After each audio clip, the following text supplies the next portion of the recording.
بسم اللہ الرحمن الرحیم کہانی.com میں خوش آمدید۔ شروع کرتے ہیں آج کی دلچسپ اور سبق آموز کہانی۔ وہ ایک بہت خوبصورت لڑکا تھا۔ پہلی بار وہ مجھے ایک ٹی وی اسٹیشن پر ملا تھا۔ میں اس کے چہرے کی معصومیت اور خوبروئی دیکھ کر دنگ رہ گئی تھی۔ اس روز ہم کسی ڈرامے کی ریہرسل کر رہے تھے۔ وہ آڈیشن دینے آیا تھا۔ میں نے کچھ فلموں میں اداکاری کی تھی جو ہٹ ہو گئی تھیں، تبھی جہاں جاتی لوگ مجھے پہچان لیتے تھے۔ اس 17-18 برس کے خوبصورت لڑکے نے بھی مجھے پہچان لیا تھا، جس کو اداکاری کا شوق اسٹوڈیو تک لے آیا تھا۔ مجھے وہ لڑکا اچھا لگا، سو میں نے آگے بڑھ کر اس سے پوچھا، تمہارا نام کیا ہے؟ وہ میری آواز پہچان کر چونک گیا اور محویت سے مجھے دیکھتے ہوئے اپنا نام بتانے کی بجائے میرا نام بتاتے ہوئے بولا، آپ اقصیٰ ہیں نا؟ ہاں، مگر تمہیں میرا نام کیسے معلوم؟ میں کیا، آپ کو تو سارا جہان جانتا ہے۔ آپ ایک جانی مانی اداکارہ جو ہیں۔ ہاں، لیکن تم نے اپنا نام نہیں بتایا۔ وہ بولا، میرا اصل نام کچھ اور ہے، مگر میں نے اپنا نام روحیل رکھ لیا ہے۔ مجھے یہ نام پسند ہے۔ کیوں، کیا تم روحیلے ہو؟ میں نے اسے یاد دلایا کہ تاریخ میں روحیلے بھی مشہور کاسٹ تھی۔ بس جو سمجھ لیں۔ یہاں کیوں آئے ہو؟ آڈیشن دینے۔ اچھا، تو پھر آؤ چائے پیتے ہیں۔ مجھے تم میں مستقبل کا ایک بڑا فنکار نظر آ رہا ہے۔ خدا تمہیں کامیاب کرے۔ خدا نے اسے کامیابی دی۔ پہلے پہل اسے چھوٹے رول ملے۔ میری اکثر اس سے ملاقات ہو جاتی تھی۔ وہ جب ملتا پہلے سے زیادہ شرمایا ہوا لگتا۔ میں اسے دیکھ کر مبہوت رہ جاتی۔ نگاہ اس کے چہرے سے ہٹتی نہ تھی۔ وہ عام لڑکوں سے بہت مختلف تھا۔ چہرے پر ملاحت کے ساتھ حجاب کے سائے رقصاں ہوتے۔ بھرپور آنکھ اٹھا کر دیکھنے سے شرماتا۔ مجھے اس کی یہی ادا بھاتی تھی۔ وہ مجھ سے 6-7 برس چھوٹا ہوگا، پھر بھی ہماری اچھی دوستی ہو گئی تھی۔ جب میری کسی شگفتہ بات کو سن کر معصومیت سے مسکراتا تو سوچتی، کاش یہ میرا بھائی ہوتا، کیونکہ ہم 4 بہنیں تھیں، ہمارا کوئی بھائی نہ تھا، اور مجھے اس رشتہ کی کمی شدت سے محسوس ہوتی تھی۔ روحیل نے بتایا تھا کہ اس کی 6 بہنیں ہیں اور وہ سب سے بڑا ہے۔ والد وفات پا چکے ہیں۔ والدہ بیوگی میں بہت مشکل سے ہمیں پڑھا رہی تھیں۔ ان کی خواہش تھی کہ میں پڑھ لکھ کر کوئی مقام حاصل کروں، ڈاکٹر یا انجینئر بنوں۔ وہ مجھے آفیسر دیکھنا چاہتی ہیں، لیکن گھر کے مالی حالات ایسے نہیں ہیں۔ والد کے بعد میری بہنوں نے بھی منہ زوری شروع کر دی ہے۔ امی کو تنگ کرتی ہیں، آپس میں کام کاج کرنے پر الجھتی ہیں، امی کا کہنا نہیں مانتی۔ اس وجہ سے وہ تنگ اور پریشان رہتی تھیں۔ ان کو پریشان دیکھ کر میں بھی پریشان رہنے لگا اور پڑھائی چھوڑ کر کمانے کا سوچا۔ ایک دوست نے بتایا کہ اس کے ماموں ٹی وی میں ملازم ہیں۔ وہی مجھے یہاں لایا کہ تمہاری شکل و صورت اچھی ہے، شاید یہاں ڈراموں میں اداکاری کا چانس مل جائے۔ البتہ اس کی والدہ اس بات پر خفا تھیں۔ وہ نہیں چاہتی تھیں کہ ان کا بیٹا اس پیشے کو اپنائے۔ بہرحال جب بھی موقع ملتا شوٹنگ سے فارغ ہو کر اس کے ساتھ گھومتی پھرتی۔ مجھے اس کے ساتھ سیر و تفریح کرنا پسند تھا۔ اس کے اور میرے درمیان کوئی طمع کا رشتہ نہ تھا، صرف اخلاص والی دوستی تھی ہماری۔ اس سے باتیں کر کے میرے دل کا بوجھ اتر جاتا اور تھکن دور ہو جاتی تھی۔ کچھ دنوں سے میں محسوس کر رہی تھی کہ اس کے رکھ رکھاؤ میں تبدیلی آ رہی ہے۔ وہ اب شوٹنگ پر بھی دیر سے آتا۔ میں سمجھاتی کہ دیر سے آ کر تم اپنے پیروں پر خود کلہاڑی مار رہے ہو، ابھی تم ایک چھوٹے اداکار ہو، تمہیں وہ مقام نہیں ملا کہ لوگ تمہارا تاخیر سے آنا برداشت کر لیں۔ 1 منٹ میں اس میدان سے باہر کر دیے جاؤ گے۔ وہ سکون سے میری باتیں سنتا، اگلے دن وقت پر آنے کا وعدہ کرتا اور پھر وعدہ وفا نہ کر پاتا۔ میں بہت حیران تھی کہ اسے کیا ہو گیا ہے۔ اب وہ تھکا تھکا رہنے لگا تھا، رنگت بھی زردی مائل ہوتی جا رہی تھی۔ میں نے نوٹ کیا کہ وہ کچھ عجیب و غریب حرکتیں کرنے لگا ہے۔ کبھی پانی پی کر گلاس کو الٹا کر دیتا، کبھی کاغذ چبانے لگتا، کبھی اپنی بائک کی چابی کو منہ میں دبائے رکھتا۔ ایک بار تو سینما کے ٹکٹ ہی چبا گیا اور اس کو اس بات کا ذرا سا بھی احساس نہ ہوا کہ اس سے کیا حرکت سرزد ہو گئی ہے۔ میں اس سے بہت مانوس ہو گئی تھی۔ وہ واقعی مجھے اپنے چھوٹے بھائی جیسا ہی لگتا تھا، لہٰذا اس کی طرف سے فکر مند رہنے لگی۔ ایک دن میں نے اس سے پوچھا، سچ بتاؤ، کیا تم کوئی نشہ تو نہیں کرتے یا کسی قسم کی ایسی دوائیں کھاتے ہو جس سے تمہاری صحت پر اثر پڑ رہا ہو؟ مجھے تمہاری فکر ہے۔ وہ بولا، نہیں تو، آپ ایسا کیوں سوچنے لگی ہیں؟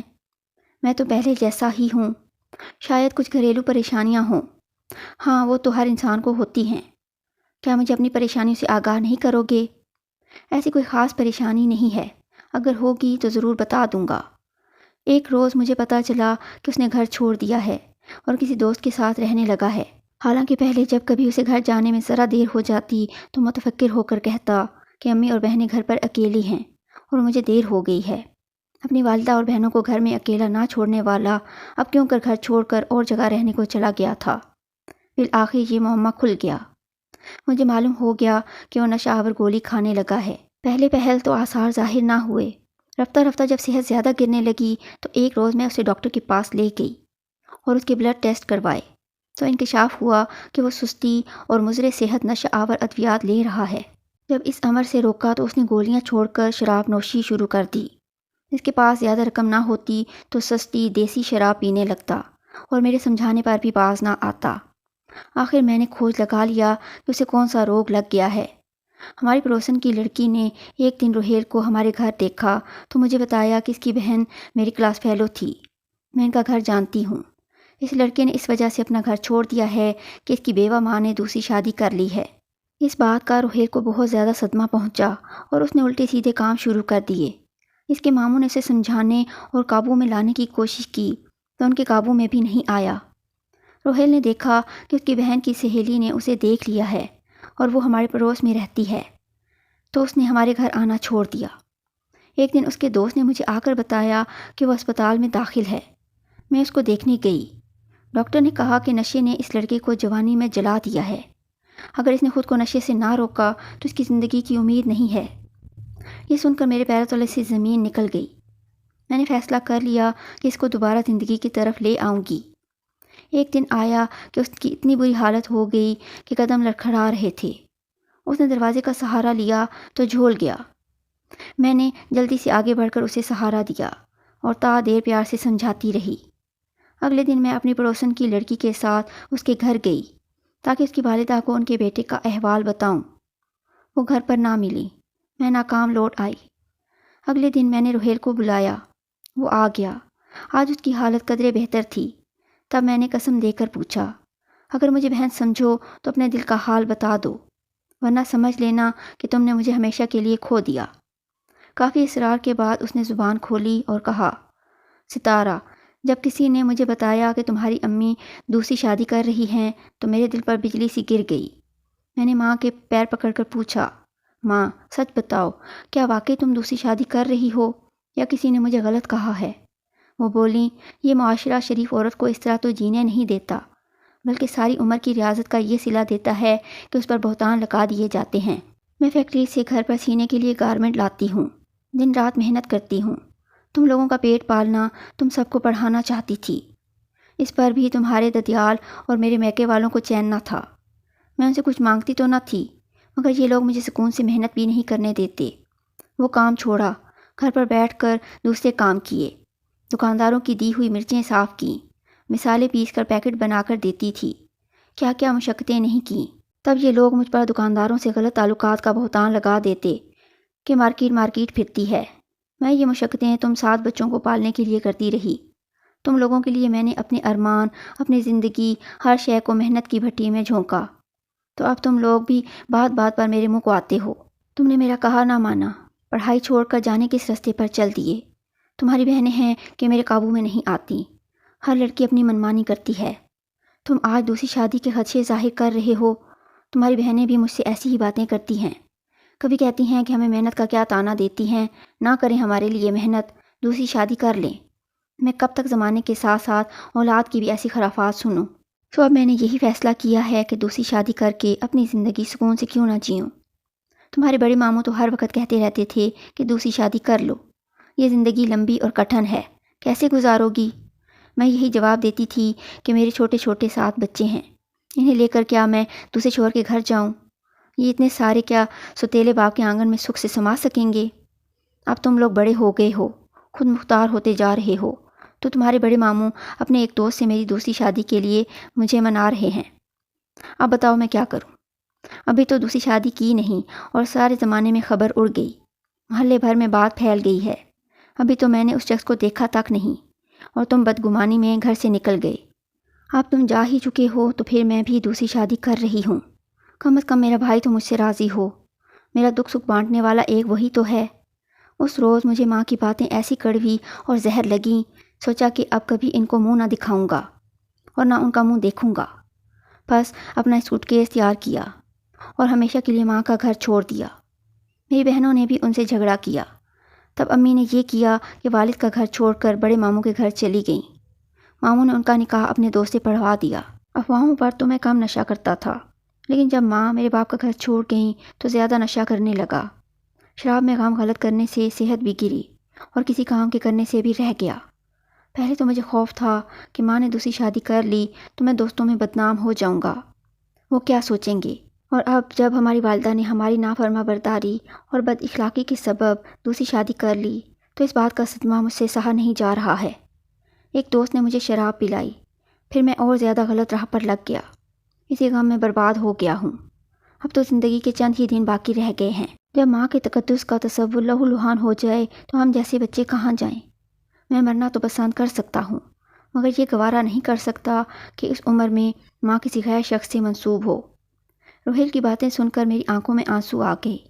تہیہ کر لیا کہ میں اس کی والدہ سے ملوں گی اور ان کو ان کے بیٹے کی حالت اور ذہنی کیفیت سے آگاہ کر کے پوچھوں گی کہ آخر انہوں نے تحمل سے کام کیوں نہ لیا اور ان کو پہلے سے ذہنی طور پر اس حقیقت سے سمجھوتا کرنے پر تیار کیوں نہ کیا۔ بہت مشکل سے مجھے روہیل کی دادی کا پتہ ملا۔ پہلے میں ان کے پاس گئی۔ ایک بزرگ عورت جس کے ہاتھ میں تسبیح تھی، اس نے خوش اخلاقی سے مجھے گھر میں بٹھایا۔ جب میں نے اس موضوع پر ان سے بات کی تو وہ بولیں، بیٹی، سمینہ کے بھائی ہی نہیں، میں نے بھی ان کے ساتھ مل کر اپنی بہو کی دوسری شادی کروائی ہے۔ وہ اب بیمار رہنے لگی تھی۔ اس کی محنت سے اتنے بچوں کا اور گھر کا خرچہ پورا نہیں ہو سکتا تھا۔ اس نے اپنے شوق سے نکاح نہیں کیا۔ جس شخص سے اس کا نکاح ہوا ہے وہ مالدار شریف آدمی ہے، مگر بے اولاد ہے۔ اس کی بیوی عرصہ ہوا وفات پا چکی ہے۔ اس نے بہو کے بھائی سے وعدہ کیا ہے کہ وہ ہر ماہ ہمارے بچوں کے لیے مناسب خرچہ کی رقم مجھے دے گا، میری پوتیوں کی شادیاں کرائے گا۔ جب اتنا فرشتہ صفت انسان سہارا دینے پر راضی تھا تو ہم کیوں انکار کرتے؟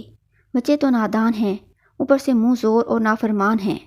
آخر کب تک سمینہ یہ سب سہتی رہتی؟ میں خوش ہوں کہ اس نے دوسری شادی کر لی۔ روہیل کو تم سمجھاؤ، اسے سیدھی راہ پر لانے کی کوشش کرو۔